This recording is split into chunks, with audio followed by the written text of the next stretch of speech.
तूने मुझे सत्यानाश के गड्ढे और दलदल की कीच से उभारा और मुझको चट्टान पर खड़ा करके मेरे पैरों को दृढ़ किया है। बृहस्पतिवार 13 फरवरी 2025। आज के वर्णन के लिए मैंने आपके लिए चुना है 2 शमूएल अध्याय 15 और उसका 26वां वाक्य। परंतु यदि वे मुझसे ऐसे कहे कि मैं तुझसे प्रसन्न नहीं, तो भी मैं हाजिर हूँ, जैसा उसको भाए वैसा ही वह मेरे साथ बर्ताव करे। आपका दिन आशीषित हो। जब हम अपने आप को परमेश्वर के हाथों में संपूर्ण रीति से दे देते हैं, तब हम उन बातों को स्वीकारें जो परमेश्वर हमें देता है। आइए इस वाक्य पर मनन करते हैं। आज की सुबह का विषय है मैं यहाँ हूँ। ये वह समय की बात है जब दाऊद को यरूशलेम छोड़कर भागना पड़ा, क्योंकि उसका पुत्र अबसलोम ने यरूशलेम के ऊपर कब्जा कर लिया था। और ऐसे समय पर दाऊद को अपने लोगों के साथ यरूशलेम छोड़कर भागना पड़ा। और जब परमेश्वर का संदूक लाया गया और वे सब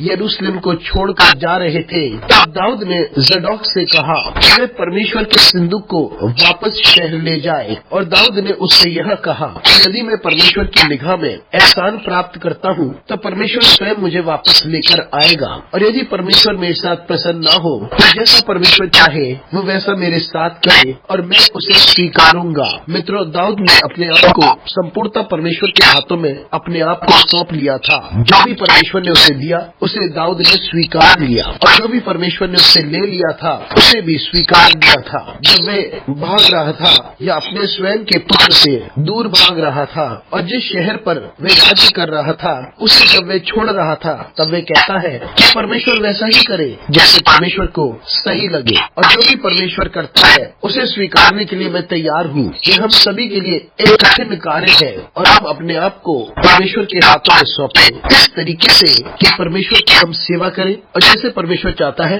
उसे हम स्वीकारें। और जब हम ऐसा करते हैं, तो परमेश्वर सब कुछ को बदल सकता है, उसे परिवर्तित कर सकता है, और वह हमारे लिए वह करता है जो हमारे लिए अद्भुत हो। जी हाँ, परमेश्वर दाऊद को वापस लेकर आया, और दाऊद की संतान को परमेश्वर ने आशीषित किया, क्योंकि दाऊद ने हमेशा परमेश्वर पर भरोसा किया, और जो भी परमेश्वर ने उसके लिए किया, उसने उसे स्वीकारा और धन्यवाद दिया। तो आइए हम परमेश्वर को निहारें और उन बातों को स्वीकारें जो परमेश्वर हमारी जिंदगी में करता है, और हम निरंतर परमेश्वर को महिमा देते रहें। अनुग्रहकारी परमेश्वर स्वर्गीय पिता, तुझे धन्यवाद देते हैं, तेरा आदर करते हैं और तेरी स्तुति करते हैं। हमारी सहायता कर परमेश्वर, ताकि हम निरंतर तेरी इच्छा को स्वीकारें। यीशु मसीह के नाम से मांगते हैं, आमीन।